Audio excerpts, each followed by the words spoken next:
வணக்கம் நண்பர்களே. நம்ம வீட்டு தோட்டத்தில் இருக்கிற சப்போட்டா மரம் தாங்க. சப்போட்டாவில் அதிக இனிப்பு சுவை அதிகம் இருப்பதுனால உடனடியான எனர்ஜியை கொடுக்குங்க. ஒல்லியாக இருக்க குழந்தைங்களுக்கு தினமும் கொடுத்தா குழந்தைங்க வெயிட் கெயின் ஆவாங்க.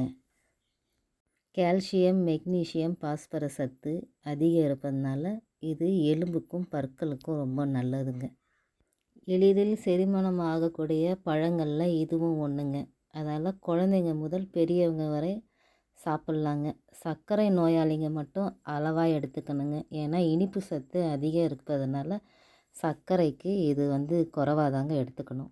நம்ம வீட்டு தோட்டத்தில் அறுவடையான சப்போட்டா பழங்க பார்த்துக்கங்க. இதை டெய்லி ஒன்று எடுத்துக்கங்க. சீசன் டைமில் இந்த பழத்தை மிஸ் பண்ணாதீங்க. எல்லா சத்தும் இருக்குங்க இந்த பழத்தில். குழந்தைங்களுக்கு கொடுங்க, அதிக விரும்பி சாப்பிடுவாங்க. சாக்லேட்டுக்கு பதிலாக இந்த பழத்தை வாங்கி கொடுங்க. நன்றி, வணக்கம்.